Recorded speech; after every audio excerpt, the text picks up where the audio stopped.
A heartbroken man undergoes a procedure to erase his ex-girlfriend from his memory. Jim Carrey, Kate Winslet, and several other familiar faces star. So join us for love, loss, and grieving as we discuss Eternal Sunshine of the Spotless Mind.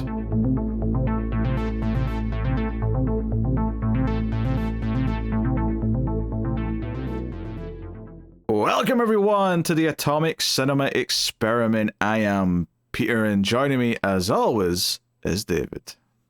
Come in peace.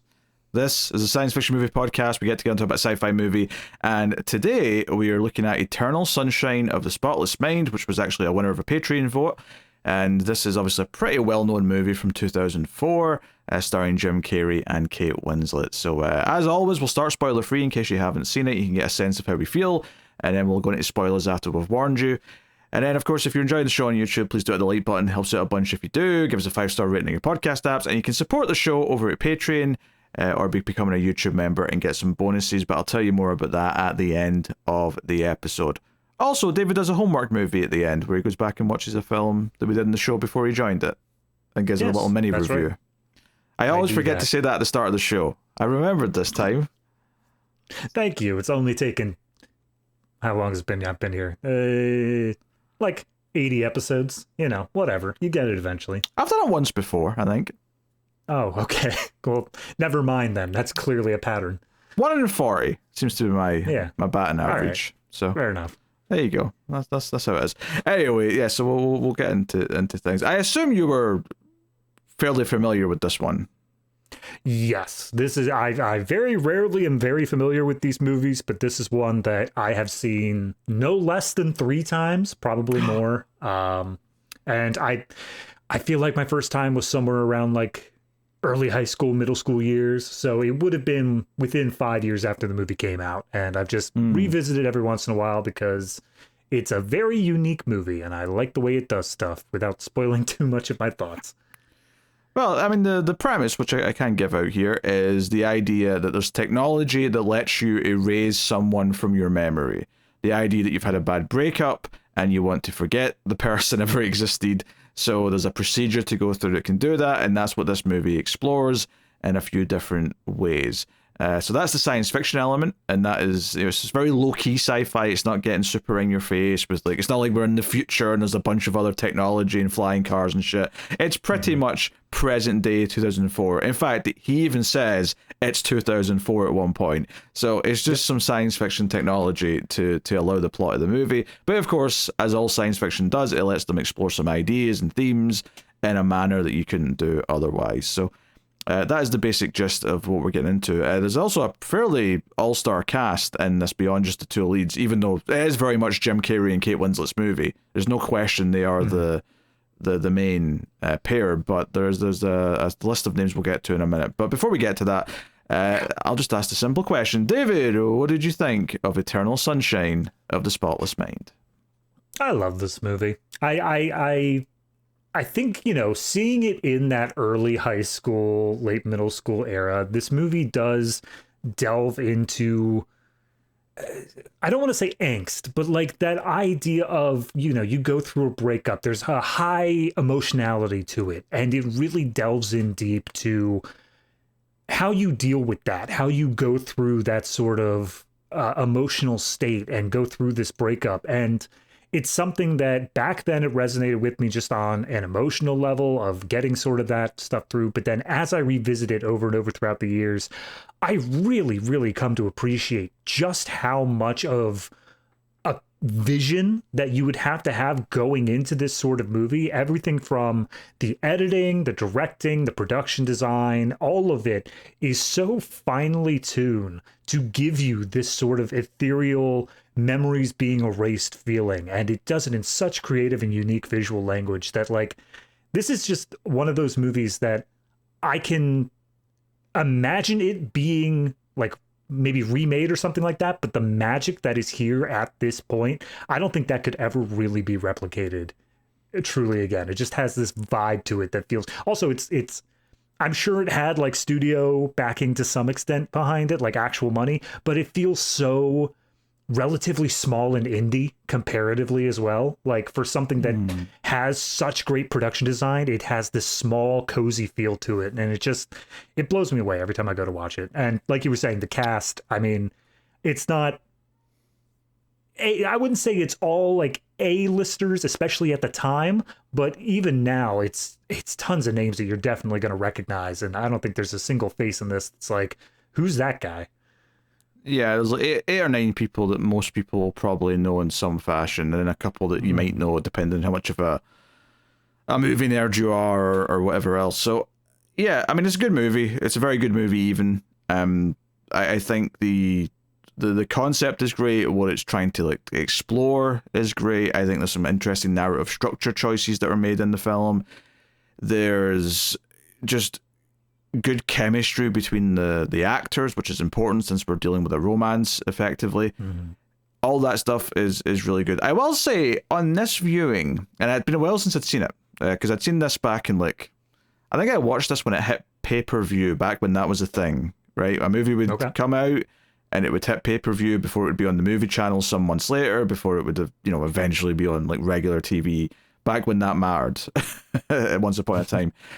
And yeah, it was definitely a kind of an interesting experience watching this at around the age of 15 or whatever I was when I saw it originally.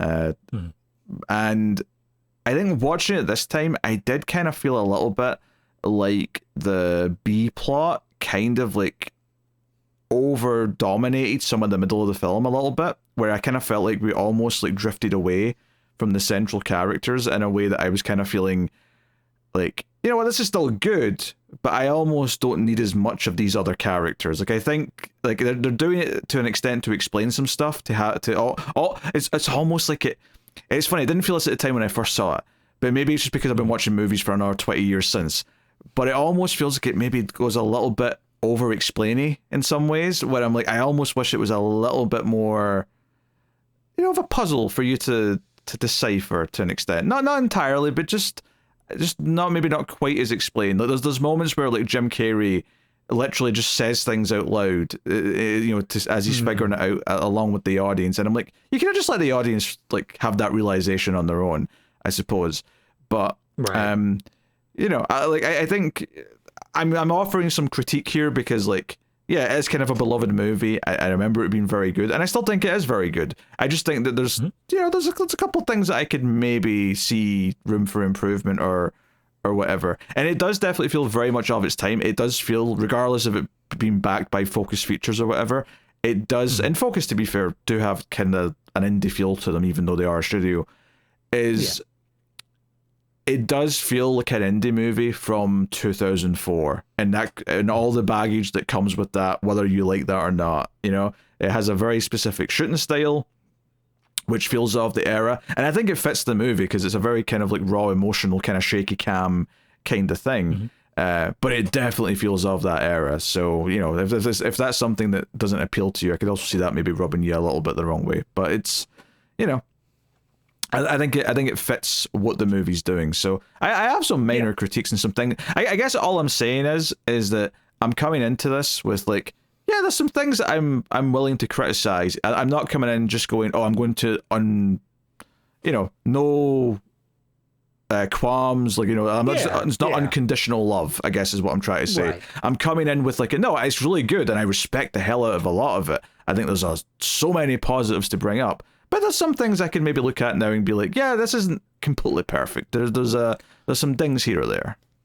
Oh, yeah. No, I mean, I agree with that. I don't think that this is a perfect movie by any stretch of the imagination. And I think especially as, I won't say taste change, but especially as we take these ideas, we take this sort of movie and kind of evolve with it, take different aspects of it, view different things of like, how do we deal with memory? How do we deal with that sort of stuff from a filmmaking perspective? You're going to have these sort of extra things that come up just by the passage of time. So I think for what time period it was made in, before it was something that like we really established a language for and how things were doing, it's great with its own stuff. It does its own things. But no, I wouldn't say this is a perfect movie by any means. So I agree that the B plot has its purpose, and I do appreciate it, and I like the way that it ties into things. But there is a section where it feels like the whole movie does kind of pause for a second just to catch us up to speed on the B plot so that it can continue on in pace with the movie. So yeah, I'd agree with that. Yeah, the entire opening act is about these two characters. And then it introduces the idea of like how this process works and all that. And that stuff's interesting because it's still very relevant to what the main characters are going through. But there is definitely a point where it's almost like the main characters become background and the B plot becomes the central thing in the middle. And those secondary characters all kind of take center stage. And I think that could have been toned down a little bit in some ways. Obviously, there's some plot reasons why some of it has to happen for, you know, some knock-on effects later on in the story and stuff like that. And it's not that I dislike everything in the B plot. I think there's some good things in there. It's just that there's definitely a point where I'm like, I kind of want to make this more about the main two characters and about what they're going through as opposed to these other characters, you know? Yeah, I get what you're saying, and I do think that there is a place for that movie, but I do really like how the B plot ends up examining the same sort of problems, the same things that we have in the A plot, but from a different perspective, from a different like side. It is taking full advantage of the concept overall and really seeing it from different sides. Yeah. No, I mean, I kind of agree, but it's just there's something about it that it doesn't feel as elegant as it could. Like, it feels like a little bit, you know, shoehorned in. Well, not shoehorned, that's not quite right, but yeah. It feels tacked on. They're two entirely separate plots that just manage to coexist by the fact that they share more or less a location with each other. They're intersecting layered over top of each other, but they're not intermingling. And I think that would have made it a little bit easier to swallow, as if like we just had a bit more intermingling either before the main part of the plot really kicks off or throughout in some way, but that would require a full rewrite. Do you know what I think it partly is? And maybe I could talk about this a bit more properly in spoilers. But I think if they had just established that this was a movie of two plots from the get-go and introduced some of these secondary characters sort of on their own before they intermingled with their main characters, it would have felt right to be cutting between the two plots. Because, you know, that's fine as long as they're thematically linking, and they are thematically linked. You know, by the time we get to the end of both stories, you can see why they're related thematically, just not in terms of raw plot. There is one connection, of course, which, you know, like is an interesting one, and it is, and you know, it's a good exploration, partly of the ethical problems that come up with doing this kind of thing and how it could be abused in some way and so on. But yeah, maybe that's the thing. Maybe like the movie did such a good job of saying this is about these two characters and the rest of these characters are B characters, that when it made the B characters take center stage, I'm like, I'm watching the B team right now for too long. You know? Yeah, especially we'll get to the cast, I guess, specifically as we go through, but the character of Elijah Wood, I understand that he is meant to not be liked. He is as close to an antagonist in this movie as we get, but like this time especially around, every time he spoke, I was like, God, you're just such a little creep. I want to punch you. Oh, he's a slimy weasel. He's you know, see, yeah, you've got him. You got your Lord of the Rings boy here as Patrick. You've got Mark Ruffalo, who it took me a second to even realize. I was like, I know who this is, but it's taken me my brain a second to clock it, which is funny because this is the second time in 2 weeks where I've had that with the exact same actor, because I did a bonus movie for Screams called The Dentist, and a very young Mark Ruffalo's in it, and it's the sort of thing where he's so young where I'm like, he looks familiar, who is this, and my brain was like, ding ding ding, who? I'm scanning, oh, it's Mark Ruffalo, shit. And that was like 1995, so you know that's like a good decade before this even. But here he's got this like, you know, little stupid haircut. He's got like these other things going on. So he looks very like, because Mark Ruffalo, I feel like you think of Mark Ruffalo, he's had kind of a similar hair. You know, maybe a little longer or shorter depending on when you see him, but he's had kind of similar hair basically since like Zodiac, roughly, right? Which is only a couple of years after this. But here he's got this like sort of like spiky hair, and he's got glasses on. He looks kind of. He's got the 2005 punk rocker look. He's got the nerd rock going on. Well, kind of. But you know what's so funny is that David Cross is in this movie, who most people probably know from Arrested Development.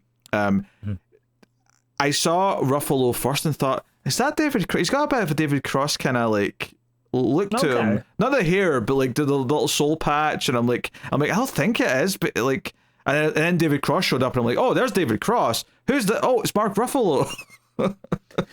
Turns out it's a time travel story. You didn't even know it. That's young David Cross. Apparently, obviously, Kirsten Dunst is another major character here that we've not mentioned. She's going to be important in that B plot. Yeah. Tom Wilkinson. And all three of all those people, including Tom Wilkinson, work for the memory place. Yes. So they're when we say B team, we basically mean that whole group. Pretty much. Tom Wilkinson. And then David Cross, though, as well as Jane Addams, who we saw in Happiness on the Criterion show we used to do. So she popped up, and I immediately thought of things that, sorry for her, but when I look at her, I'm only going to think of one thing now. Yep. Yeah. But yeah, she's here. I thought was she maybe like Jim Carrey's sister, or were they just friends of his? I wasn't sure. I think they're just friends. I think that David Cross is like the actual friend of Jim Carrey, and then this is the wife, and like she's still friends, obviously. But I felt like the tighter connection was between David Cross and Jim Carrey. Okay. So that's basically most of the main casting characters that we're going to be playing with here. So yeah, pretty stat cast, and this is Jim Carrey kind of like he's done that transition into doing more serious movies, and he's gained a bit of acclaim for it, so he's still kind of riding that wave here with this one. And then Kate Winslet, obviously she kind of burst out of the scene with Titanic in '97, so this is about half a decade or so later than that.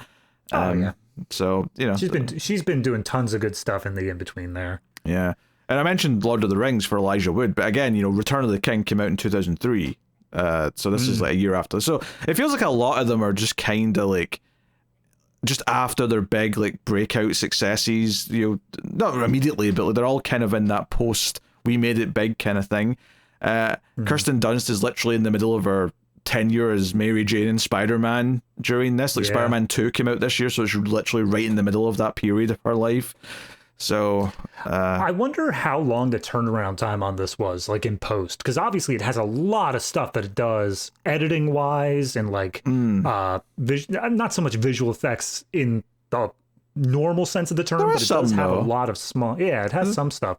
I'm wondering if like they filmed this like right before everyone was hitting that A list. Everyone was like really hitting their stride, and it just happened to come out where now all of them are stacked.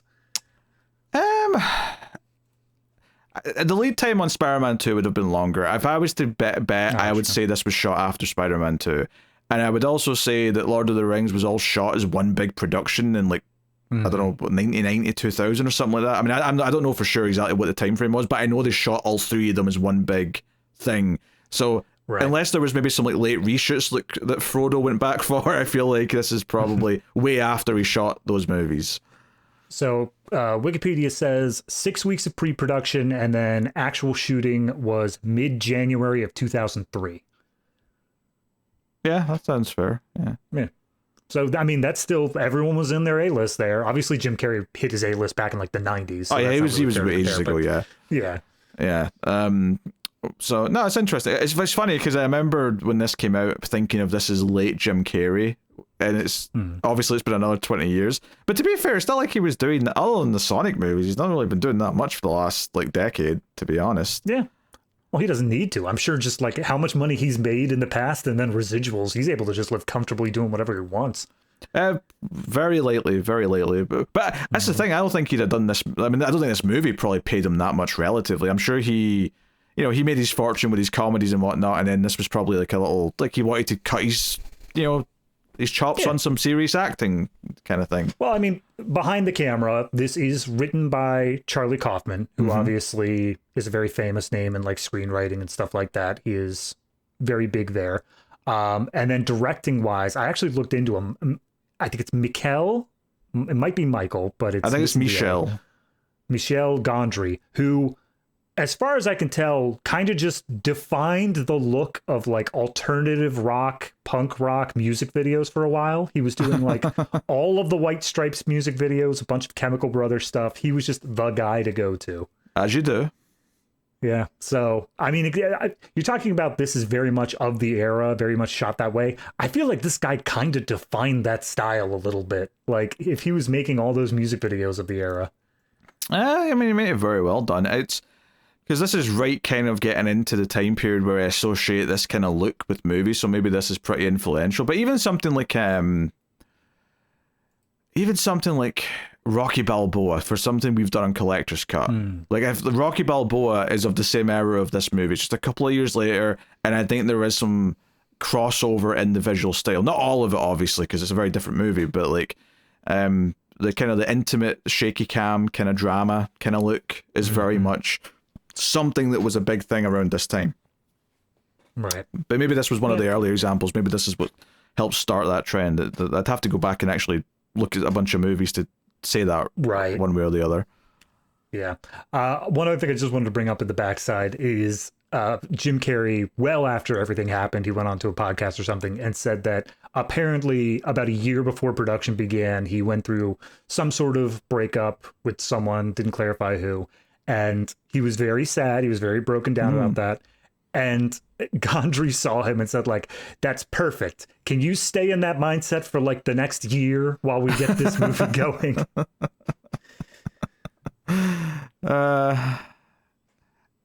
Is it method acting if you actually went through the thing, you know, just like pretending you're going through the thing all the time? Yeah.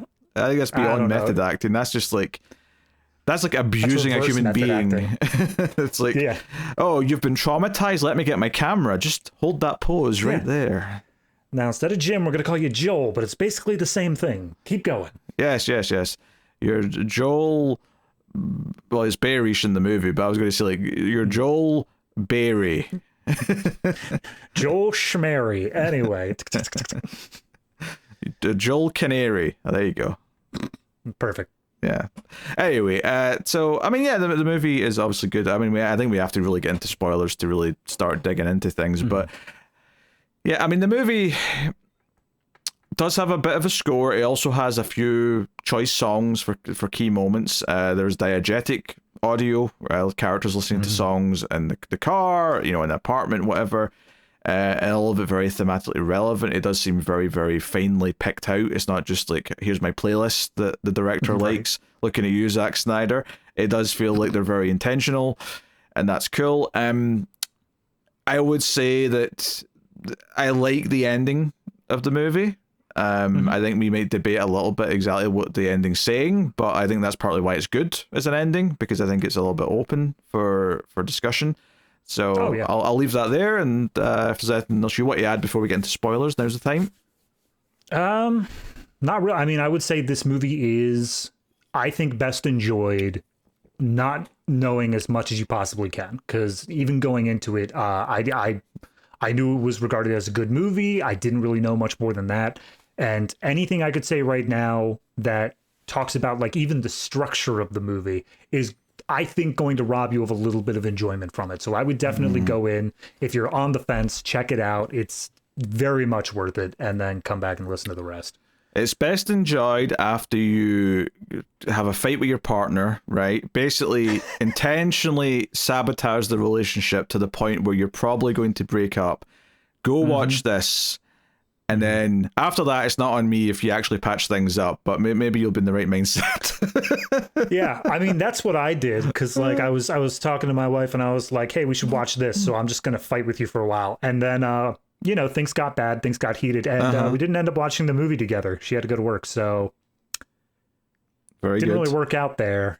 So things are still cold in the David household, are they? Yeah. How's the couch?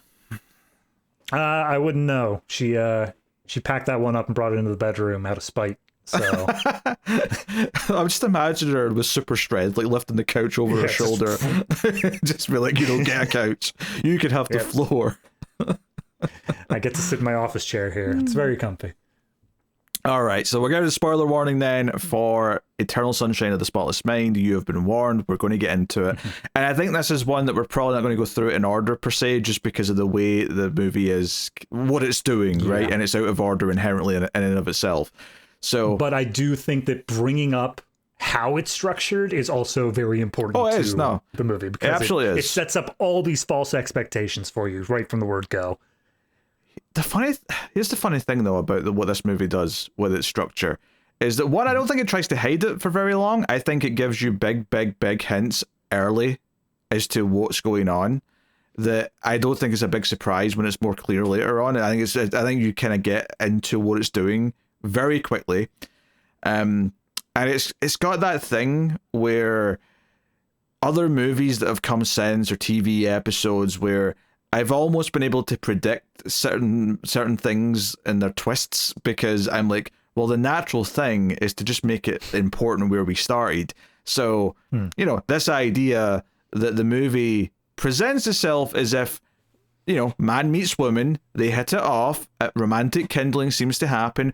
Oh, we've skipped maybe a year later as the titles are playing where he's crying because they've broke up, and we're going through the breakup phase of this same relationship. But of course, the reveal of the movie is, because the whole movie's about erasing your memory of a person, is that the opening 15 minutes are actually not the start of the relationship. They're actually happening after they've had the breakup. They're taking place much later in the timeline. But because they don't know that, I'm thinking a little bit about that fish movie we did. Was the Small Fish, Little Fish, right? Little Fish, yep. Right? Where the entire movie, I am like, I know what the start of this movie was. I've seen Eternal Sunshine. You can't fool me. I think we brought that up when we were talking about it. It was very similar of the time. One I was also thinking it was even a beach. It was even in a goddamn beach. Anyway, it was. Go. Yeah, it was. One I was also thinking of that we more recently did was Linoleum. Not in the memory aspect of it, but just in the kind of the indie feel, and B, it's being told out of order for a very specific reason of misleading the audience. So, yeah, I mean, I think that structure is effective. It doesn't hide it for too long, because not that long into the movie, after we've sort of taken what we thought was the time jump, there's a reference to how he met her, and it's like, wait, that's not quite right. That doesn't quite match up with what we saw in those opening sequences. I think what I love about it, though, is how some of the things in that opening 15 minutes are recontextualized once you know what the experiences they had before they were erased, right? Oh, yeah. Like, the simple idea that obviously we had the whole meeting. They see each other on the beach, they see each other on the train. She does a goofy little bit where she's sort of poking her head out either side of the signs on the platform at the train station, right? And they go to somewhere called Montauk. I've never heard of Montauk other than this movie. I'm sure it's a real place. Jersey, I believe. New Jersey. There you go. Excellent. So they go to Montauk, and Jim Carrey, in his narration at the start of the movie, even says, for some reason I was about to get the train to work, but the train on the other side was going to Montauk, and I just, for some reason, jumped on that train. And I'm not an impulsive person. I don't know why I did that. And it kind of leaves that lingering there for later. And the other thing is that when they do start talking on the train, when they're on the train back into the city, or back where civilization actually is they're introducing each other, and she says, I'm Clementine. She says, don't make any jokes about my name. And he says, what joke would I make about your name? And she's like, I don't remember the reference that she makes, but it was oh my darling, that Clementine song, from Huckleberry Hound. Yeah. And she says that, and he just sort of I don't know what that is. The idea that later on, when we see their actual first meeting, when these memories are being erased, because the structure, of course, is that they're being erased in reverse, so we're sort of building up to the first time they met, is when she introduces her name, he does make a joke. He sings the song, and you have this realization that in erasing memories of her, everything that he associates with her is also being erased, and that's why he's not heard of that song in the opening of the movie. And that's a really nice little detail that I like. Oh yeah, no, it's done so artfully well, because there's also bits where he's as he's sitting on the beach, he's got a journal that he's going through, and he notices pages are ripped out, and he says, I don't remember doing that. I guess this is the first journal entry I've made in like 2 years, I think he says, or something like that. And as an audience member, like, okay, maybe the pages trigger something in your head of like, oh, I wonder if that's going to come back. But you don't think anything of the fact that it's been 2 years since he wrote in this journal, because he doesn't make a big deal out of it. This is the plot of a Red Dwarf episode where they've skipped a day in the calendar and there's no evidence of anything that happened that day. And the reason for it is because they all wiped their memories because something really bad happened, and the only way to stop it from happening was to erase their knowledge of it. But obviously when they all wake up, they all start investigating why they can't remember the previous day. So no, like that as well as like the car damage when he comes outside and he's like, oh, someone bumped into my car, and it's like, my sci-fi brain, I think, as an adult, I don't know if I was thinking this at the time when I saw it as a teenager. I probably wasn't. But as an adult, I am like, yeah, I'm thinking that's a sign that there's some shenanigans going on here. It's not just as simple as someone hit his car. There's going to be a reveal later about this car. Oh, yeah. Actually, do you know what it made me think of as well a little bit? Memento. In Memento, when you see things and then you're like, oh, how did that happen? And then because it's going out of order, you see it later. That's what it made me think of. It made me think of Guy Pearce being like, why am I wearing this stupid suit? Oh, this is why I'm wearing this stupid suit, because we're going backwards. Not about that. If you had the trope knowledge going into it, I think even like 5 minutes into the movie, if even that, you've already come down to the conclusion of memory stuff or time travel stuff. Yes, it's time or memory. Of the two. And so you go into that. But if you're not thinking about that, if you do think that this is just your standard fare rom-com, sort of like, oh, you know, Kate Winslet and Jim Carrey hit it off and they have a relationship and we explore that or whatever. And to be fair, then, I think that most people get into this movie at the time did just go into it thinking, oh, it's going to be a romantic drama. I really think that's what most people thought. I don't think the science fiction element was... I mean, I'm sure it was in the trailer, but like, I don't think it was like obvious in the poster. I don't think it's like the title gives it away. It's like, oh, we're doing something kind of sci-fi with this. I think it's something where if you go into it knowing there's a sci-fi premise, and certainly if you know what the premise is, and it's not a spoiler to say. I mean, I even said at the start of the show in the spoiler-free section, because it is just the premise of the movie. But if you did go in completely cold, if you did not know it was going to go down a certain path, you might not...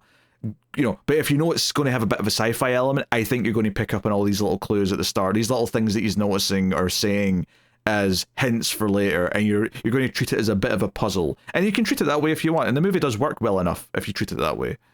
Yeah, no, I again, I don't know what the crowd at the time was. I don't remember this movie coming out. All I know is that it was 4 years after the fact, give or take, when I was like, oh, people regard this movie very well. It's on DVD. I'll check it out. But it's something where I hope that it's something where you're able to go in pretty much blind to the genre, because I think that's the kind of thing that makes it that much more enjoyable. When you watch this opening segment, you're not even thinking there is a puzzle to solve. And then when you get hit with the whammy at the end of actually all that stuff at the end was happening at the beginning, you're like, oh my God, I need to rewatch this immediately and see what I can pick up on. I think this is the sort of thing where it probably was more impressive to me at the time. One, because I was younger and maybe hadn't seen as many movies, but also just because enough other movies have not pulled the exact same trick, but it takes a bit more to impress me with like, oh, you've done something really smart here with this. It feels relatively quite simple compared to other things. Kind of in the same way when we did Moon, I was like, oh, this is still a really great movie, but there's a couple of things where I'm like, this isn't as special as it once was, because other things have done things better or whatever. And I think what you were getting at there is this idea, if you go into this and you're not really getting into science fiction yet, and this is maybe like a gateway where you're like, oh, I didn't realize a movie could do something like this and like kind of wow me in this way, I think it'll blow your mind and you'll sort of hold it and cherish it quite fondly. And then you'll go to see maybe other science fiction and you sort of realize maybe when you go back to this one, you're like, oh, this is actually pretty simple relative to what you can do with the science fiction part of the story or the genre. So, you know, which is, and none of this is a negative. It's just kind of like the perspective that I'm coming at it from it now is that I can't help but come at it with like, no, I've seen so much science fiction and so much more complex science fiction movies and like mechanics compared to this. It's actually relatively quite straightforward. It's creative in how it shows some of these things. It's creative in how it presents the characters and things like that. But it's not like it's mind blowing in the way that I think maybe it was to some people when it came out. Right. It's the same. I mean, maybe you won't make the same comparison, but for me, it's the same sort of thing that Groundhog Day is to like time travel movies, where like it's very easily palatable to an audience. It explains what a time loop is. It makes it very simple there. But if you want to go down that rabbit hole, there is so much more there that you can explore in much deeper settings. Yeah, it's not my favorite time loop movie, and I think it's a solid one. It's fun. But, it walked so that a couple other things that I really like could run. And right. I think this isn't quite the same thing, because I think this has like this has more like artistic merit to it, I guess, in a way, like outside of the science fiction part, that I think it holds up in a stronger way than, say, Groundhog Day does. And this is not me dissing Groundhog Day. It's one of those weird movies where like I just didn't grow up with it. I just never saw it as a kid. So when I finally saw it at like 23, I was like, yeah, that's fine. It was entertaining, but like, I didn't. Right. I'm like, I didn't grab the childhood attachment to it in the same way that I did other things that I grew up with. So, anyway, so the whole opening of the movie, the idea of like not even starting your opening titles until like 15, 20 minutes in, when we get to the crying in the car scene, is quite interesting, because it's like, it's really abrupt, because everything seemed like it was going well. We get the famous shot of them lying on the ice. She's just asked to come over to his place to sleep after they've been out all night, which is interesting because they're outside her place. So it's a very pointed request, not just like, oh, it's more convenient. Like, she's already at hers and she's like, can I come to yours to sleep? Let me go get my toothbrush. And that's when creepy Elijah Wood comes up and knocks on the windows like, what are you doing here? Like, why are you asking me this, stranger? This is a weird question. Yeah. So I think if all the other hints and things that science fiction brains that are looking for the sci-fi elements are if you're someone that's not picking up on all those, I think this interaction is the one that's like, oh no, even for the casuals, there's something going on here, because this interaction is intentionally strange. Yes. However, I do think this is something that may, even with time, have switched in my perspective a little bit, because there's so many of these little indie films that don't have sci-fi elements or anything at all, that do have just completely non sequitur like characters, like random characters that kind of just drift in, do something weird in the main character's life, and then drift out. And it's just meant to be like fun and quirky or whatever. So I feel like viewing that even through that sort of lens now, you could say like, oh yeah, and Elijah Wood's just this random guy who comes up and says some weird stuff to him and then goes away. Obviously, it's not how it goes, but I think that's kind of a lens that can be viewed through nowadays that still can put you on that other path. I guess it's early enough in the movie you wouldn't know this yet, but I would say that like the rest of the movie doesn't like vibe. Like I don't think like most indie movies would just do that once. Like I feel like if a indie movie does that, then it's the sort of thing that it's going to keep doing in different ways throughout the movie, whereas this does not.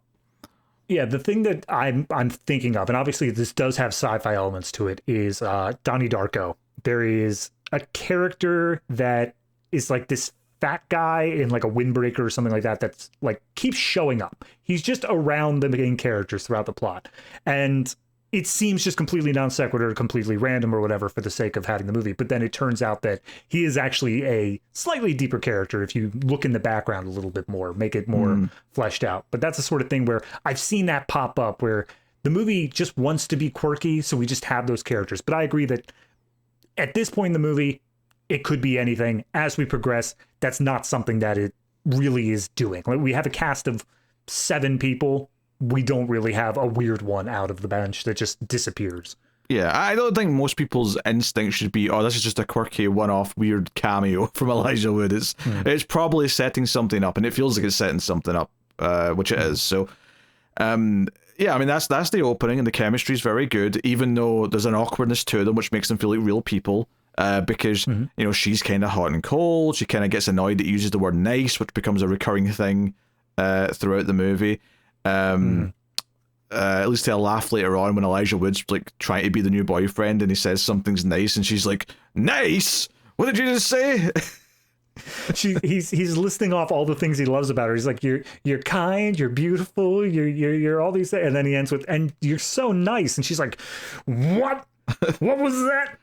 You might as well have just called her a whore. Like, honestly, like, the way she reacted to that word, not a fan of it. So, I mean, that's one of the things in the movies that obviously Jim Carrey, like, the plot of this is that he's upset once people, well, I say skip ahead in time. That's what it feels like the first viewing. Obviously, we know it's not. Yeah. But when we go back and he's upset about breaking up, he's had a fight with her. He wants to try and mend things, it seems like.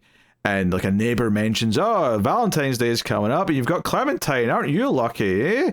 Blah, blah, blah. And he goes to his friends and he's like just complaining, he's crying, he's upset because he tried to patch things up with her, he bought her a present.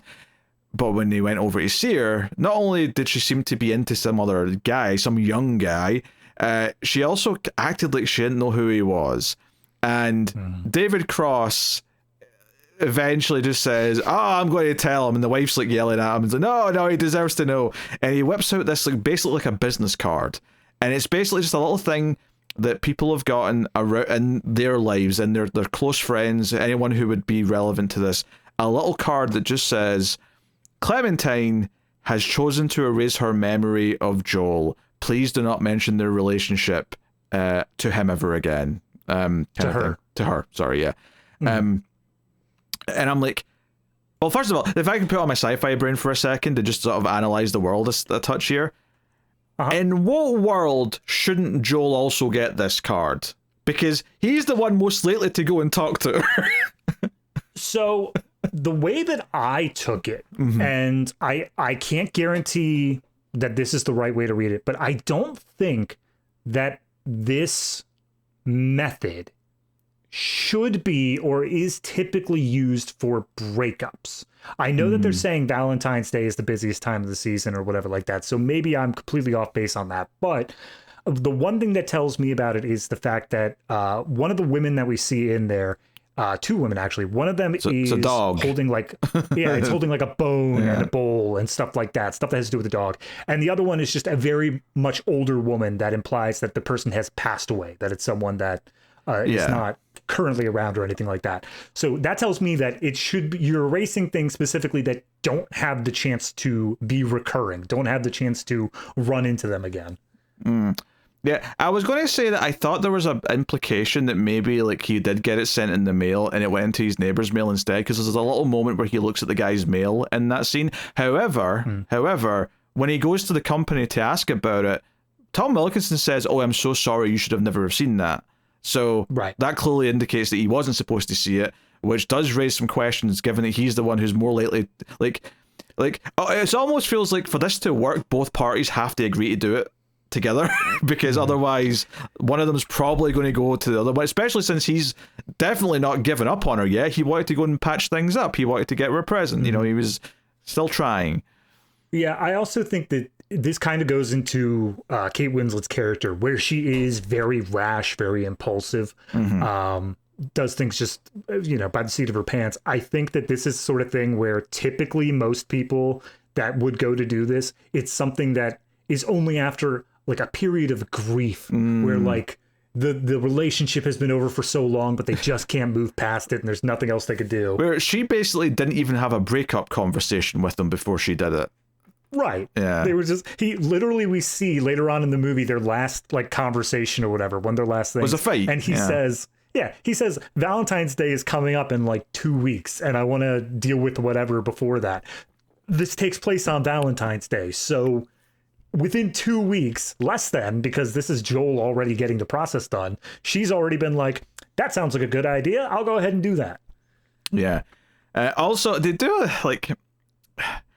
I will say one thing that distracts me early on, right? Because we get the little quick cutaway to when he goes to speak to her and she doesn't recognize him and she like kisses like Elijah Wood, but they do this thing where they hide Elijah Wood's face as if it's going to be a reveal later, and I just kind of feel like, I don't know if it almost felt too gimmicky that you're trying to like hide it like it's going to be a surprise later, I don't know.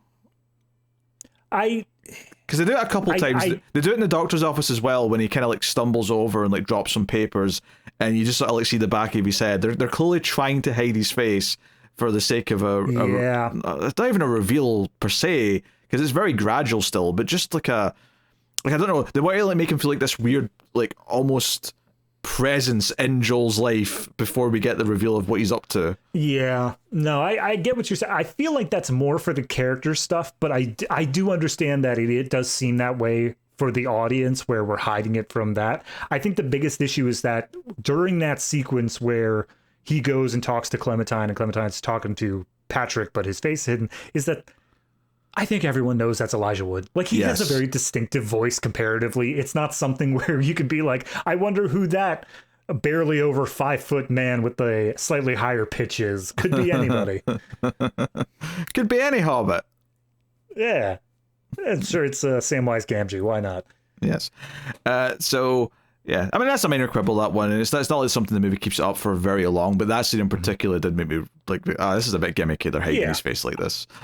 I mean, the gimmick itself I didn't like, but then when we get into the memories and we show the visual representation of Jim Carrey doesn't know what his face looks like, that's fantastic. Oh, that's wild. Yeah, I love that.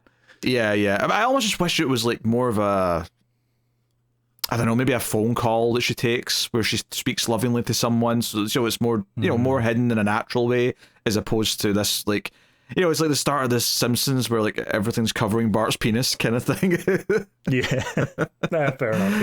Yeah. But I mean, obviously, once we get into this side of the plot, though, like the Patrick subplot, if you'll call it, is this idea that he's fallen for Kate Winslet's character Clementine when she came in for the operation, and he's intentionally went to her place of work. When part of the memory erasing, they can't remember they got the process, otherwise they'd remember the person they're erasing. So they also don't remember going to this clinic and talking to the staff. So he, and this is very unethical, goes to talk to someone he knows has had her memory wiped and pretends to not know who she is. That's already creepy. And that's before he's admitted to his coworker that he stole her panties. And that's not even the creepiest thing he does. The creepiest thing he does is that once Jim Carrey decides to come in and get this process done himself to erase Clementine because he's in too much pain, he has to bring in all the items from his apartment that are tied to her, stuff that she bought, stuff that she left there, stuff that's like tied to memories of her, and he brings all this stuff in.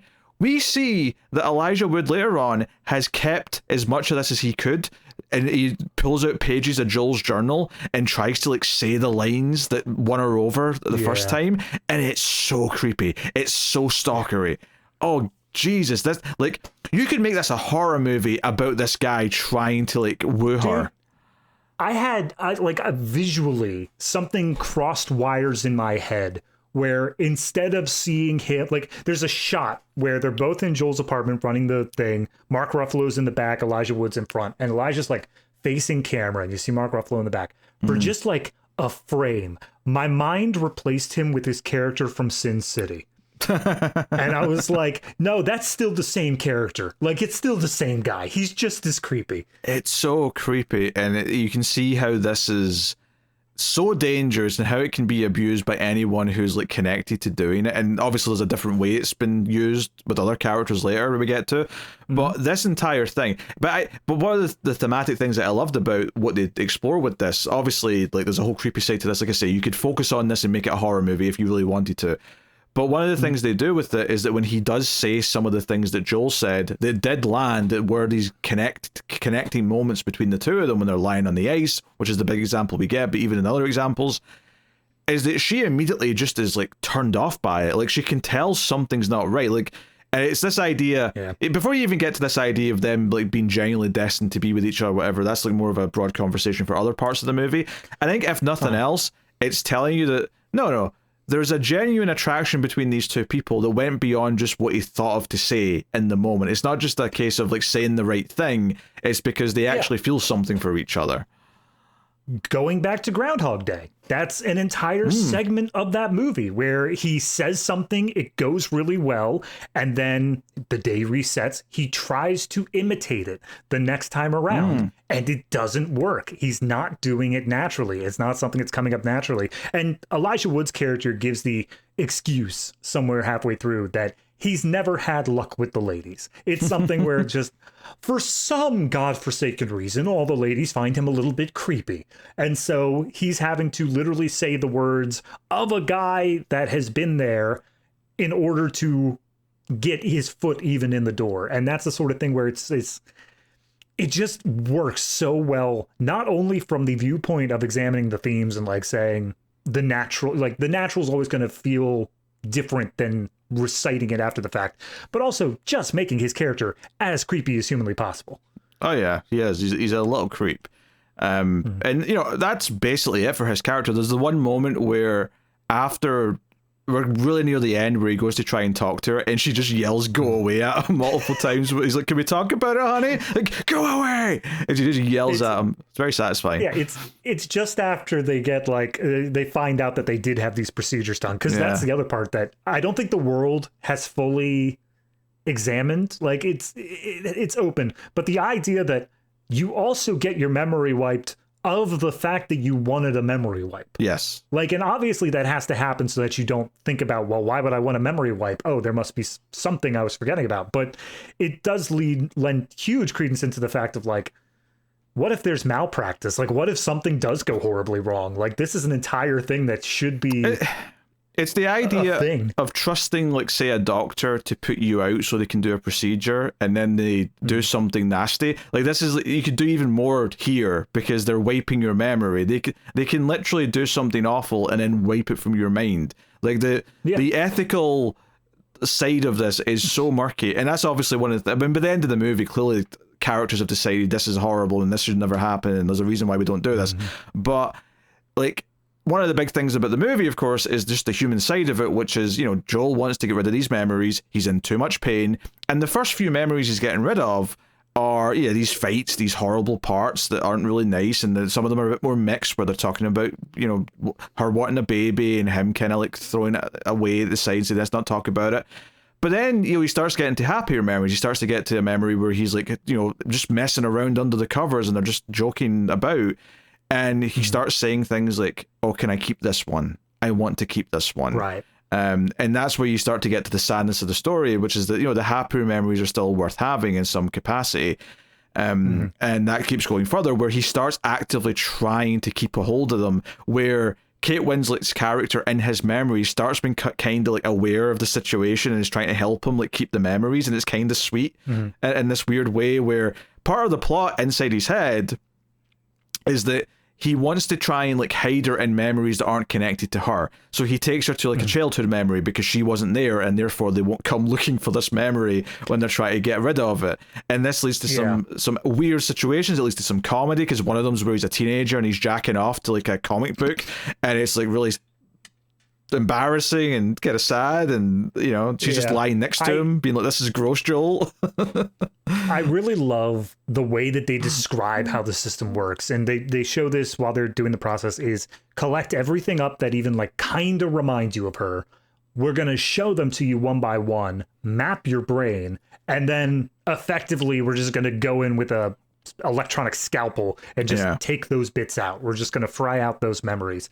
And I love the line from Tom Wilkinson where Jim Carrey asks, is there any risk for brain damage? Is this something that's going to like mess with my mind? And Tom Wilkinson's like, well, technically speaking, the process itself is brain damage, but like, it's like a heavy night of drinking. It's not, you come out a vegetable or anything like that. But I love how they set that up specifically to say there is a map of these memories that are going to be wiped out. And then they pivot over to, okay, well, if it's only those memories, if we just think of different memories, then the map is no longer valid. We go into these other things, and it sets it up well for the audience that it's a very high concept thing, but we understand it. We get exactly what's happening. Yeah, it's very simple. And the visuals as well is like, the first time we see it is, I think, when after the fight, he drives down the street trying to talk to her, and we just start to see like the street signs and the shop signs in the background start to go blank, and things are kind of like just disappearing. It happens later when they're in like a bookstore in one of the memories, and all the books turn to just being white in the background, and it's just like things are erasing around them. And some of the effects obviously are a bit bigger. Like by the end of the movie, like the last memory, the time they first met, the house that they're in just starts like disappearing, like parts of it just start crumbling around them. It's all very visual, it's all very distinct, and works. So there's one bit where it's after he's already made the decision, I want to call it off. We got to do something else. He is going into his memory of Tom Wilkinson's office, and they do a single oneer where it's all hand cam, it's all just aimed at him, but it's aimed at Jim or Joel. It goes over to Tom Wilkinson, and then you also see the old version of Joel, like in the memory, that version that was sitting there across the desk. And he's non-responsive. He's part of the memory, so he's not responding. But like, that was all done in a oneer. And I've seen the behind the scenes on this, and it is essentially just a quick change. Like, Jim Carrey is there, and then he very quickly changes his outfit, and then he sits down for whenever the shot reaches him. And it's so creatively well. There's no reason they had to do that. They did it because visually it works, and it's just so creative the way they do it. Sometimes the simplest solution is the one that works, and him just quickly changing his clothes and sitting down is the simple solution. And the second time he tries to go back to Tom Wilkinson's like office, like his face has disappeared because those memories are disappeared, and that's kind of a creepy image as well.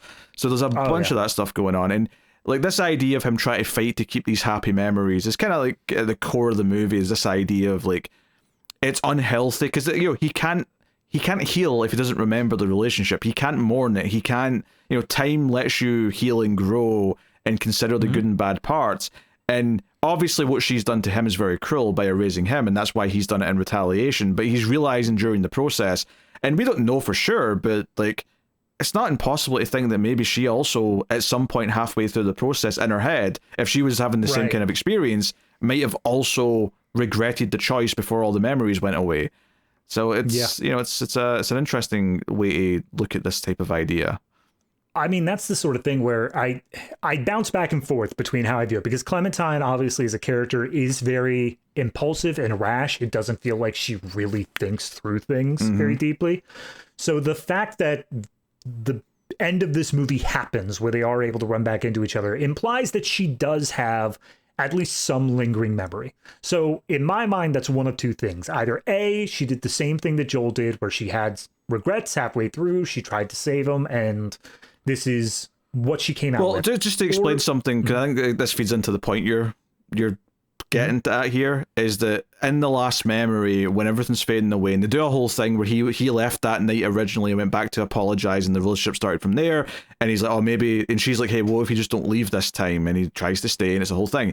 But as the memory is fading away, as the final memory is going, she just leans in and says to him, meet me in Montauk. Well, that's what she says. And it's like, it feeds into that idea at the start of the movie. Why did he impulsively just ditch work that day and run across to the other train and go to Montauk? It's this idea that he left himself a seed, a place that he could go and meet her again. And it's like, yeah, she was there. So, like, in her head, did his like memory version of himself say the same thing to her in some way? And they were destined to, and there's like a romantic element to it. And then we get into another question after that point, but go on with what you were saying. Yeah, I mean, the idea is whether or not she did that, whether or not that it was just a mirror of what we were seeing with Joel, or because she's so rash, whatever like that, she was told, go gather up all the stuff in the apartment that reminds you of Joel. She gathered up most of it. Almost all of it, but then there's just little things that she didn't do, and so there are these tiny little lingering memories of Joel still inside of her head that she didn't even think some objects would. Again, that's the sort of thing that then Elijah Wood can then come in on and start tapping on those. He could start being like, well, I'm calling you this nickname, and that nickname reminds you of something that's very deep in your head.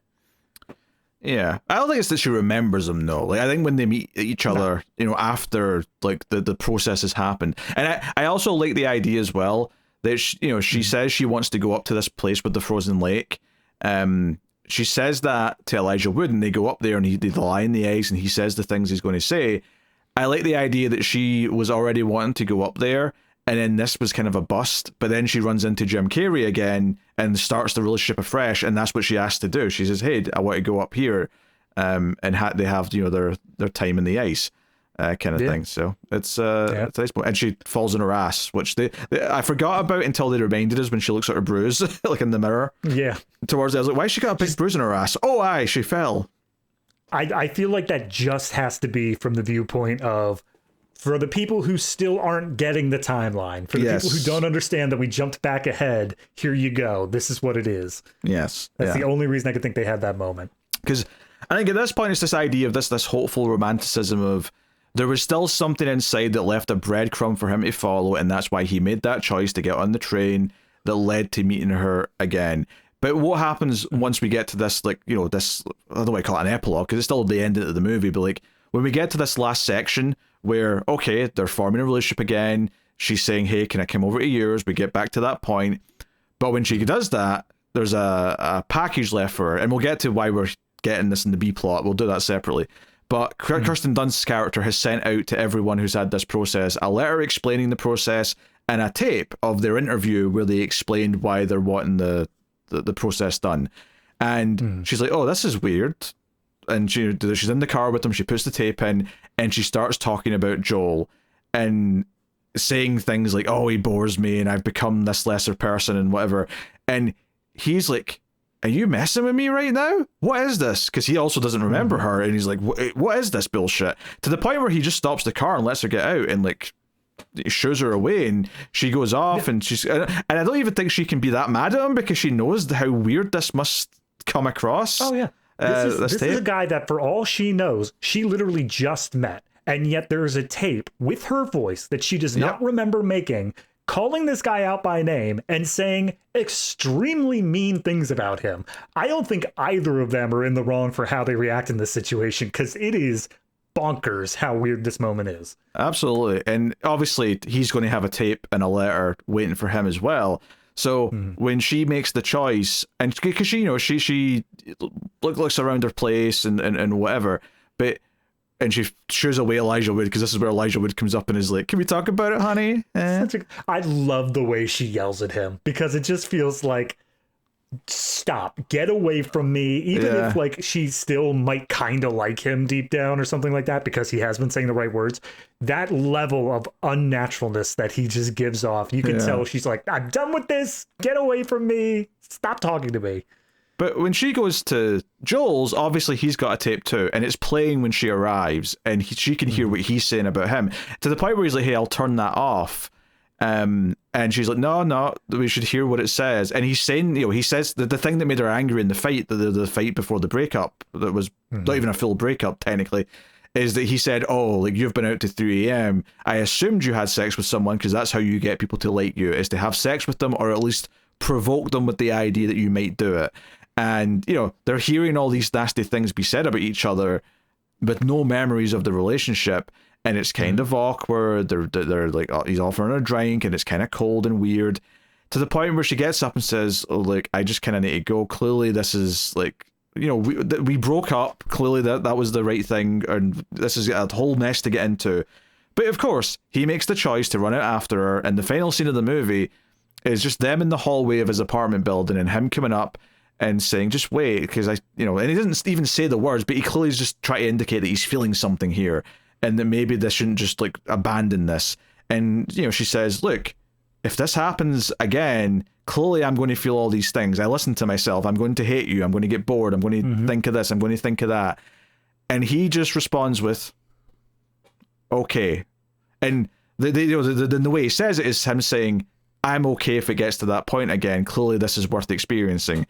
And there's a bit of hope that, hey, maybe this time it will work out. Maybe, because I think part of the message of the movie is that by erasing their memories, there was never a chance that things would be okay. If they actually succeeded, if they truly succeeded in making sure that they didn't remember each other and they didn't run into each other again, then there would have been no hope for reconciliation. But because there has been this thread that's been left bare, there's a chance that maybe it will work out, maybe it won't. But even if it doesn't, there are adults who are agreeing that it's worth the chance of trying, because all the happy memories we were robbed of, let's have them back. So the final couple of shots you get is them running on the snow on the beach, and it's like, hey, they're having new memories, and hey, they're trying, and that's all they can do is try. Yeah, no, I that's the bit that when we were glossing over the memories, we really hung for a moment on how they met, aka the last memory that gets deleted. And the idea of it is there was a beach party or something like that. He saw her, there was just kind of this immediate connection that he felt towards her. And then later on that night, and by the way, at this point he was like engaged or very close to be engaged with his other girlfriend as well. But he basically broken entered into this house that's on the beach that no one else was around. Well, to be fair, it was her idea because she's the impulsive one. She's the one saying, "Hey, let's get in here to get warmed up," and he's like, "This is not our house. It could be. There could be a dog." Like, you know. Yeah, but she just pushes on because she's not worried about the consequences, and he ends up chickening out. He ends up backing off, and he's like, I think we should go, whatever. And she kind of just dismissively tells him, okay, well, go on then. And he runs away, and he's very mournful, regretful that he did that. He would have, looking back, would have loved to stay with her and all that. And that's why they started the relationship. But the thing that he says while he's recapping this idea is that he's saying, like, I left because I was scared. I left because like this was too much. It was more than I could handle. Counteract, when we get to that final scene there, they're listening to the tapes. Kate Winslet's now the one. Clementine, she ends up leaving because it's too much. It's too weird. She's scared of what's happening here. She knows what's going to happen.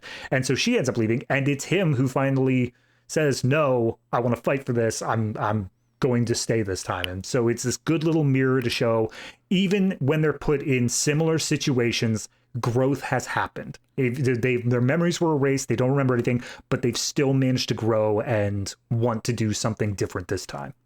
Yeah, because, there's this idea of it still being worth fighting for. I think there's also an idea of, like, them in those tapes is, like, so brutally honest in a way that maybe they couldn't really be honest with each other when they were having the fights. Because he'd make the little comment about the sex and then try and apologize after, but he'd said it. Whereas here he's still saying it, but he's saying it in this kind of, like, really passionate way where it gets to, like, the final points of what he's saying, and her as well when she's talking about him. And it kind of feels like, almost like a weird way of having, like, couples therapy where they both get to actually utter the things they really feel deep down and why they feel. And that idea of him being scared ties into that scene where he doesn't want to talk about having kids yet. He keeps trying to put the conversation off. Although maybe he's right too. If she's been impulsive, is she just like, oh, I'm impulsively wanting to have a kid because I'm in the mood now? Like, is she going to feel that way next week? That's kind of what that scene was, where she brings it up like, oh, I want to have the kid, and he's like, let's talk about this later, and she's like, no, I want to talk about it now. And the only line he gives is the worst possible thing, which is, do you really think you're like cut out to be a mom right now? And she's like, what in the hell does that mean? And obviously, maybe, we've seen throughout the relationship, there's been ebbs and flows, whatever. But by this point, it's obvious that however good the relationship is, he does view her as unstable to a degree. He does view her as not grown up in the same way that he is, not feeling like she has that sort of ability to care for another person because he doesn't feel that she can care for herself, really. And meanwhile, she just sees it as like, how dare you? Like, I'm very caring. I'm very nurturing. I would be great for this person. And that's kind of where, if you're watching the movie in chronological order, that's kind of where the entire blow up begins at. It's that conversation. And then from that point on, there's just this bitterness between them. Yeah, and one of the memories he has when he's escaping away, and this is one of the sort of more flashy effect sequences, is when he's like a little kid version of himself and he's hiding under the table, and she becomes like the neighbor, like who's like babysitting him, and the mum's coming in, and you get this kind of, not this idea that his mum was a horrible mother or anything, but just this idea that like maybe he does have some weird mummy issues or something, and that's maybe partly why he has like a view on like parenthood and why he's not determined to go rushing into it. Yeah, I mean, there's the 100% as he's that 4-year-old version. He just says what he's thinking. He's very straightforward. And he says, as the mom's running around getting ready of, oh, she's not looking at me. No one ever looks at me. No one ever notices me. So obviously he's got some deeper down level of not feeling like his mom properly cared for him and having that sort of mommy issues where he is drawn to her because she is so full of life, and it feels like he is kind of the center of her world in a way. But that's just his feeling for her, and that's why anytime that she's out doing other stuff, it gets so bitter between them. Yeah, and it's also that memory where he's a kid, a bit older, but he's like being forced by the other kids to like hit a bird with a hammer or an axe, whatever it was. Yeah, she says, like, look, take me into a place where I don't belong. And that's where we get the like childhood. And there's also one where he's being bathed in a sink, most likely his like first memory or something like that. And it doesn't work out. They end up finding him there. But then she suggests, you got to send me to the really buried stuff. Your like actual trauma you had. Yeah. And it's something where there's a dead bird that was found and other kids are bullying him into hitting it and smashing it with a hammer, which poor little Joel, he's a kind soul. He doesn't want to do that. Yeah, and she becomes this girl that was there, but is the same age, but sort of pulls him away, and like, you know, he tries to like toughen up because I'm a grown up now. You don't have to take this from you, but then the kid still like wrist locks him really easily. So it's like, even though you're tall Jim Carrey, his body still reacts as if he's a little kid being beat up by another little kid. So like, yeah, I think the way that the mother is brought up in a couple of, you got the masturbation scene where she walks in and it's this embarrassing memory. You've got the scene under the table, and you've got the end of this scene with the bird where like he's like pretending to like suffocate her, like Kate Winslet with a pillow, because this actually ties into a memory that he has with her where they were joking around. Because just to finish that thought, the mum sticks her head out the window and just seems to be like, get in here now or whatever. I think one of the things that I like is that because we're getting the memories in reverse, there's a memory early on in the film, which is late on in the relationship, where he's trying to like cheer her up, and he does this by pretending to be dead. He squirts like ketchup all over his neck and lies there dead, and she just doesn't even. It's like it's right before the baby discussion, actually showing you that there's already maybe a rocky territory, right? Because that conversation's already been something that they've been avoiding or trying to have, and he's been avoiding. And she just like steps over him, doesn't acknowledge it, and just walks out, and he gets up kind of really sadly and just wipes the ketchup away, and he just feels really defeated, like, oh, I thought that'd make her smile kind of thing. And later on, though, you see the scene where they're playing around and they're pretending to kill each other with a pillow, and you're like, okay, you can see how this was a running gag that started somewhere in a happy place, and that's why he's calling back to it with this attempt to make her laugh, and it obviously didn't work. So... Oh yeah, they keep on cutting occasionally to Joel's artwork. Like he does have an artistic bone in his body. It does feel like he sketches and he writes and stuff like that. But a lot of his art is very gothic. Like there's a lot of like skeletons and stuff like that involved in it. And I got that vibe from their relationship. And there's also a conversation that he has when he's remembering a night out at the restaurant where one of his biggest fears is that him and Clementine are just one of those couples, one of just the average going out to dinner on Friday nights, whatever like that. He doesn't want their relationship to be boring like that. He wants it to be fun. He wants it to be quirky and outlandish, but like it's kind of slowly devolving to that where they're just kind of being bored with each other at this point. Yeah, and his narration during that scene as well is when she starts drinking, he's like, oh, she's going to be drunk and loud soon. Like, he's already kind of predicting how badly the night's going to go kind of thing. Yeah. Yeah. So yeah, all this stuff's well done, and I think, that final beat of the story of like, oh, the hope that they can maybe, it's worth trying again. Like, even though they might fail again, it doesn't matter. It was worth trying in the first place. I think that's kind of the point. Win or lose on this second go round, the point is it was worth trying in the first place, and that's why erasing the memories was wrong, and that's why it's still worth trying the second time. Because even if it fails, the journey to get there and the happiness they did have and the growth they might get from it and being better for their next relationship, and because it's science fiction, we've done this memory wiping thing in a weird way. They had the first failed attempt, so their second attempt could be successful because they've grown in some ways from it. They've learned about themselves in some way. So, there's a lot of really good things and elements there. That's really solid stuff. Which one other thing I really like about how they develop the character is they show the moment where Jim Carrey like meets back up with her after the beach incident, which is just at her job. Yeah, and This one, they seem to play it straight. It seems like they're starting off where it just seems to be the conversation they had beat for beat. It's only at the end that they're like, yeah, okay, that's the conversation we had. I remember now. But the bit that I loved is that she kind of like, we see all this through Joel's perspective and Joel's viewpoint of her, how Joel views her in his mind. That's what all of this really is. But this sequence is the only one where we get her. We get her talking back and saying literally the breakdown of her character, where she says how tons of guys think that because she's so wild and free or whatever, that she's the one that's going to be able to add this joy to their life, that she's going to be the one that completes them. But she is just her own person. She has her own worries, her own things. She's screwed up in her own way, and she's just looking for happiness of her own as well. Well, can I interject here? A key point, I think, to add to this is that keep in mind, this is actually his mind that's saying this. Like, this is his interpretation of her saying this. So, like, this might be completely accurate, and I think it is. It seems to fit with her character, but I think the point of this is that he is, like, coming to terms with these ideas from, like, he's realizing how she feels. That's what he's thinking about right now.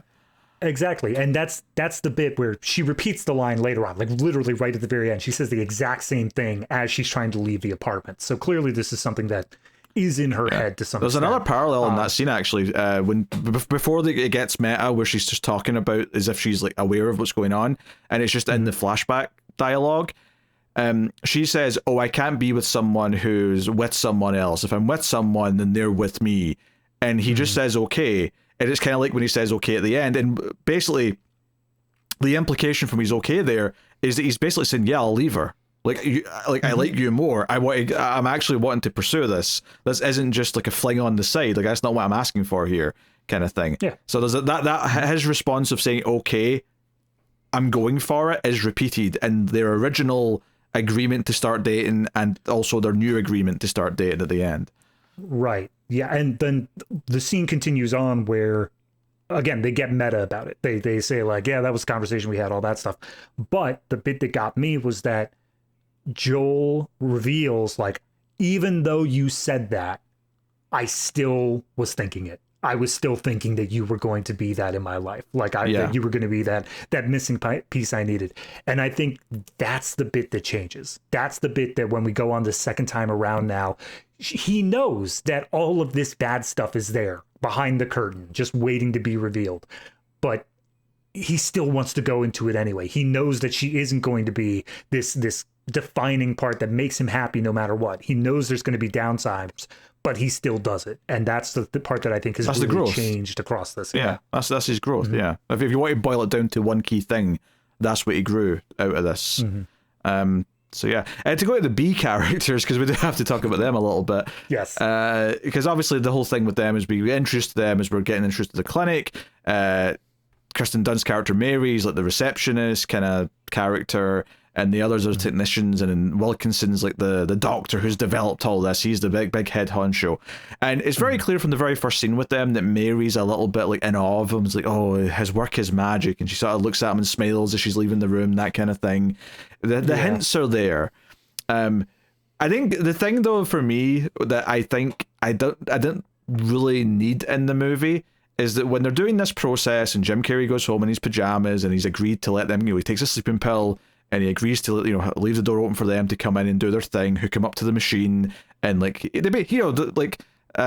Ruffalo's character Stan, he's basically there to just monitor stuff on the screen, and so is, to be fair, he's got a partner, and that's Patrick, but Patrick ditches him because Kate Winslet calls him saying she's upset about something like very early on.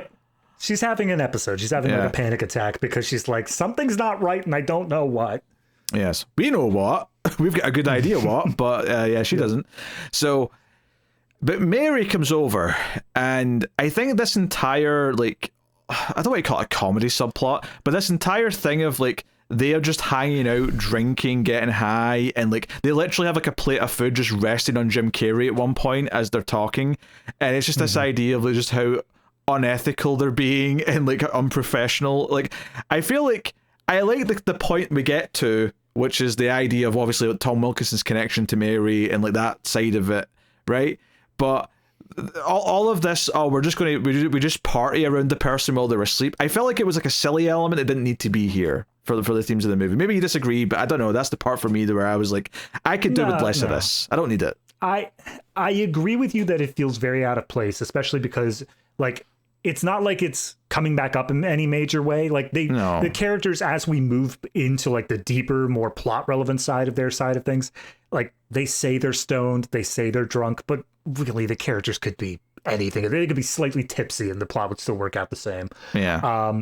So I agree with you that I don't think that the party element's really needed. However, I do think that as the movie is structured the way it is, we do need cuts to humanize them. We need something that's going to allow us to connect with them, to make this back half, as we explore more into Mary's side of things.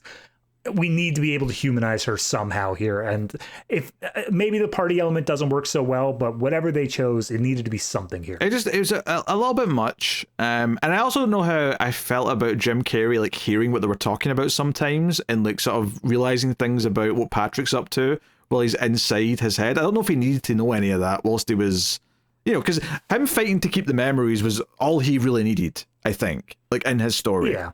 So I don't know if you need that. I think, yeah, you do need the idea that Mary is there. I think you need the idea from a plot perspective that something distracts Stan because he's not paying attention when, like, Jim Carrey starts trying to hide in his memories and they have to call in Wilkinson to come fix it because, like, oh no, something's went wrong.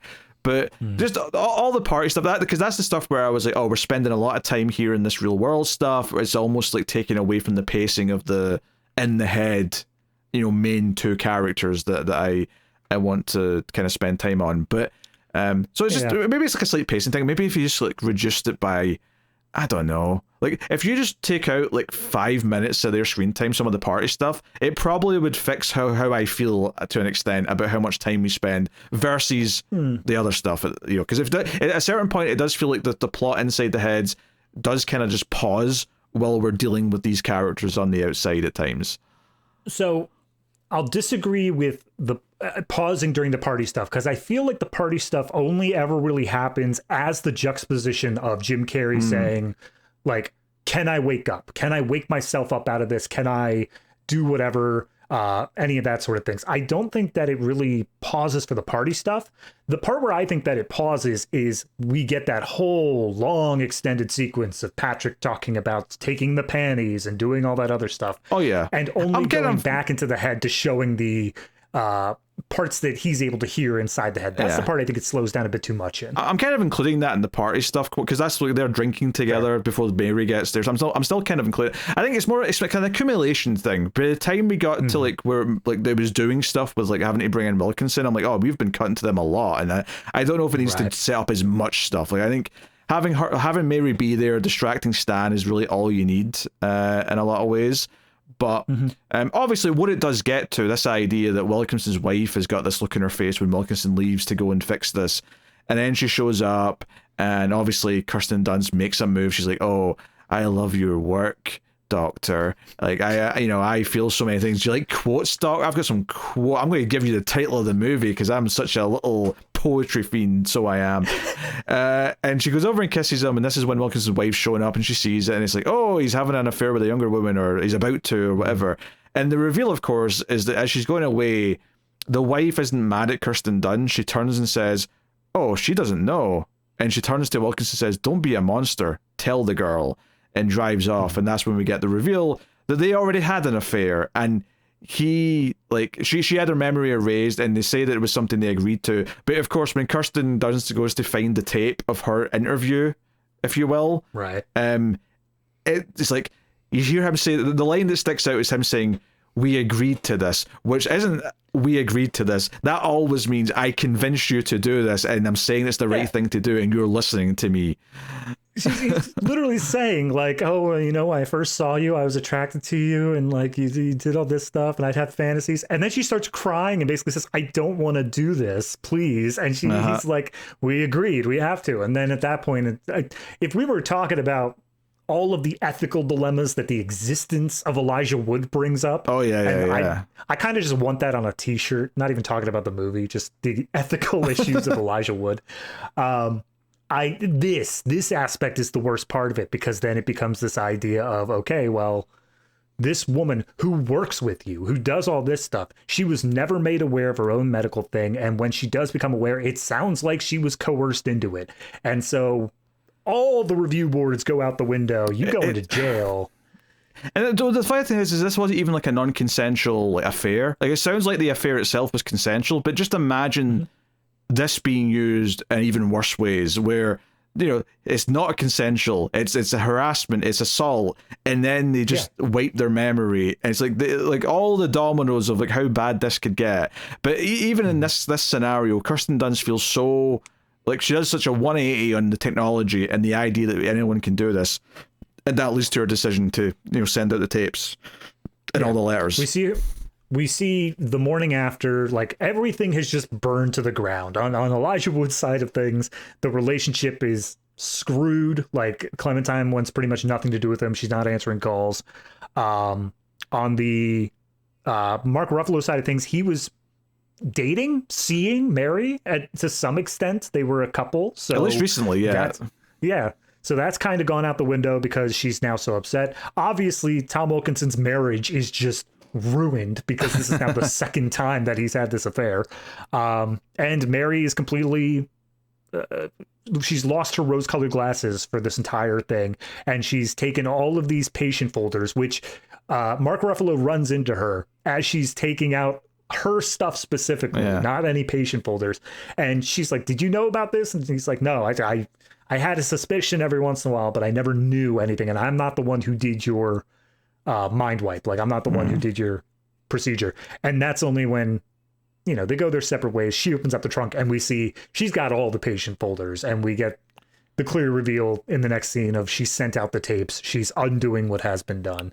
Yeah, for what it's worth, I believed him when he said he didn't know, because he's kind of just honestly says, I saw you kind of with him once, and I suspected there was something, but then I never saw it again, and it probably was convincing that it never happened again, because at some point our memory was wiped, and it did stop happening, so he's clearly said, I must have been imagining things because I was a little bit jealous or something, because I was into you, kind of, that idea. Yeah, but there is, the only thing that throws a little wrench into that is he leaves the two of them alone to go out and get some air, and it feels like he already knows there's a bit of static. He already knows there's something there. He also tries to cover when the wife shows up. He hits the car horn to like warn them. Yep. And it's like, oh, maybe he does know. Maybe he is lying. You're right. I thought he said it in a very convincing way at the end, but now you're reminding me of that. I'm like, yeah, you're right. This is maybe a bit of a weirdness here. Maybe he did the procedure and then had his own procedure done to forget that he did the procedure. So they'd be on equal time. That'd be like if Elijah Wood said, okay, I want a procedure to forget her, but just leave me a note saying to go meet this girl at the bookstore so I can have a meet cute. Also, leave me the note saying where the panties are, because I've stolen quite a few of them. Oh yeah, Elijah Wood's character is like a total creep. He is. The funny thing is that I mean, Ruffalo's maybe in question as being slightly okay, depending on how you read some of his scenes. But both Patrick and the Doctor have completely abused their privilege of being a part of this system and this technology, and it just shows like if this is like one office doing this now, and two out of the three people, the men that are involved in it, are already abusing it for their own ends. It's like, what do you think is going to happen when this franchises out and goes full nationwide? Like, this is just going to be an epidemic of absolute bastard. That's not a word. Even just ignoring the idea of this like going worldwide or whatever, the moment this technology is able to leave the doctor's office and get into even slightly commercial purposes, everything, all of society just falls apart. There's no way that any of this ends well. Yeah, I mean, we just did Brainstorm recently. I mean, before all those new releases we just did that we've totally recorded before we did this one. Definitely. But, a big part of that movie was, the military were going to get their hands on it. And yeah, of course the government and the military would want to get their hands on this shit and, like, wipe minds. Like, you talk about classifying documents, classify people's brains. Oh, you're like, okay, wipe that secret mission from their heads. Like, time to let go of that. That's actually something I'd be very interested in, like, I wouldn't expect a whole movie based off of it, but maybe just, like, a little short story set in the same universe of using this technology to, like, wipe out soldiers' PTSD or something like that, and seeing like, is it actually fully effective, or is it something that like is more deeply ingrained than that? I recommend season 1 of Homecoming. I'll say no more. Oh, all right. Cool. I've seen this story. I watched it. But yes, that's a very good show. Sam Esmail directed and written. Anyway, yeah, that's the movie.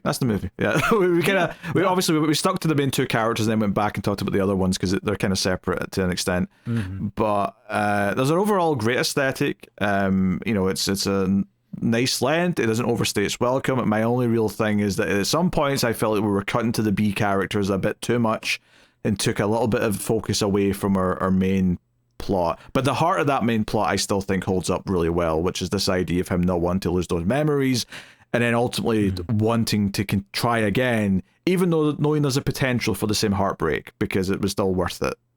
You know? Yeah. No, I really like the moment where it feels like there's a pivot. And I think it's after he wakes up. Well, not wakes up, but his eyes open up and then he's more heavily sedated. So that's kind of off the shelf. That's kind of off the options of him waking up at that point. But there's a pivot where it goes from him trying to communicate, trying to talk to them, trying to do whatever. And it slowly morphs its way into, okay, I'm going to try to remember you. And then towards the end, it's just, I'm going to lose this, and I just want to enjoy these last moments. Even if I'm not going to remember enjoying it, I'm going to just sit here and try to enjoy it. And that's why I think like the bookstore scene where they meet for the first time, there's this honestness to it where it feels like the reason that he's going through it word for word rather than getting meta about it is he enjoyed the fact that that's how they got into a relationship. That's their starting point. And the same thing with the beach house scene. Even if he was upset about how it happened, he wanted to go through it because that was where they first met. It was something that he cherishes deeply. And I like that they managed to have the character change within his mind while also showing how the character is different from the way that he currently is now. It's very complexly written, but it's done so well. David, what are you rating Eternal Sunshine of the Spotless Mind out of 10? I love this film. It really is a great one. Like I said, I've watched this nearly half a dozen times now at this point, and I'm sure I'm going to keep on coming back to it because it is just indicative of a time. Like it makes maybe the movie itself, some people viewing it nowadays for the first time, maybe they don't have the feeling of that 2004 era. Maybe they don't relate to that kind of teenage angst and heartbreak and all that sort of stuff. But for me, this was one of a few movies that I can say really shaped me at a time that I was like trying to figure out stuff about myself. And it really was something that let me know that this isn't something that is just me feeling these things. This is something that is kind of a human truth that a bunch of people feel this stuff. So with that in mind, it's still pointing out all of the things that just objectively it does well. I got to give this one, I got to break it into the 9. It was between an 8.5 and a 9 for me. And I think I am going to give it the 9. Yeah, and the you're talking about feeling things that, and you realizing that other people feel this way. You're talking about the scene where he's masturbating to the comic book, right? Yes. That's that scene. Yep. Right, okay, it was that scene and this scene of beating a bird in a wagon with a hammer. Those things both really spoke to me as a person. Yeah, I mean, I'm going a little bit lower. I don't think I'm quite in 9 levels on this. I don't know if I ever was. I was probably close. For me, I'm more arguing with like an 8 and an 8.5, and I think I'm going to slide it to the 8 and just stay at the 8, which is still great. Like I think it's a great movie. There's like so much good stuff going on here. There's lots of things to love, and it is emotionally affecting. But I do think the stuff with the side characters like does just bog it up a little bit, or I wish I cared more about them. I wish they were maybe not as like played for comedy at points or whatever it may be. But it just feels a little bit too light in some ways with those characters. But other than that, though, like it's a great movie with a great exploration of love, regret, loss, heartbreak, all that good stuff. So 8 out of 10 for me, and that is that. So David's got his homework movie in a minute, which we'll get to. I will also tell you that next time on the show we are doing Godzilla, the original Godzilla. Which is actually one that me and Tara did do, kind of. We paired it with King Kong way back years ago. But we're going to go through all the Godzillas gradually over the next few years. So it just made sense that David should be on a review of the original Godzilla and it should get the full episode treatment. So we'll be looking at the original 1954 Godzilla next week. And also, of course, you can support the show and help keep everything coming. You can get the bonus show that we do once a month called Extra Reels, where we review some of the worst things ever made. In fact, this month, we did a modern sci-fi movie, actually. Now, normally that would be on Ace, but this one has such a bad reputation that it became an Extra Reels movie, and that was the Amazon-made War of the Worlds that came out this year. It's very rare that we do a new movie on Extra Reels, but sometimes you get a special case and they're ready for it, right away. It's prime time. Yeah. So there's the step in the door. But that's the kind of thing we review on Extra Reels. If that sounds like fun, you can check that out. There's other bonus things as well. But mainly you're supporting the show and help keep it coming, as well as Collector's Cut, the other show that me and David do, as well as Screams After Midnight, the show that I do with Tim. So support. Thanks to everyone who already does. And to wrap up the show, David will do his homework movie, which is a movie that me and Tara did in the show before he joined, and so he can be caught up and eventually have seen them all. So, David, what's this week's homework movie? Well, Eternal Sunshine's a pretty unique movie in its own right, so I didn't really have anything one-to-one to jump to. I ended up picking kind of randomly, a little bit guided, but I did end up at one that, strangely enough, has quite a bit of overlap that I wasn't expecting. 2013's Coherence. Ooh, baby! I love Coherence. Yeah. Oh, I wasn't expecting Coherence. I went into that. I'm like, it's 89 minutes. It shouldn't be that hard. Oh my god! I need to watch this movie like 3 more times to understand what in the hell I just watched. I mean, I don't think it's hard to understand on a first viewing, but I will say on my second and third viewings, I was still noticing other things that they were setting up in the background, or little lines or stuff that paid off later that I didn't notice on the first time. So this is one that I would definitely be very tight with spoilers, because this is a go in cold and just have fun with the ride kind of movie. If I'm giving my just honest thoughts here, I did really enjoy myself. I don't feel qualified to really like talk about if I had to put this to another sci-fi classic, I would say this is barely less than a step down from Primer. I think that like Primer is still a little more complicated to like fully parse what happens, but this one is real close to that level. Yeah, but I think Coherence is a better movie. Like, I think it's more engaging. That's the thing. I really, if we're talking about like how indie Eternal Sunshine was and all that, this one, it's especially when you look into how it was made. Dear Lord, it's so strange of production cycle. It's super made for cheap. A lot of it was improvised dialogue, but it doesn't feel like it. It's such a strangely made movie, but it is something that comes out the other side better for it. I think that it's very intriguing the way this was all put together. It's very interesting and well done. And I'm sure as I watch it another time, a third time, to really start putting things together, I'm going to start noticing more and more that I enjoy about it. It doesn't feel like it's going to be something that is going to get any sort of detracting points until maybe like the 5th watch through. So, very well done. Also, just credit to the movie. It has essentially an ensemble cast. There's like 8 different characters you're keeping track of. And normally I have a lot of trouble with that.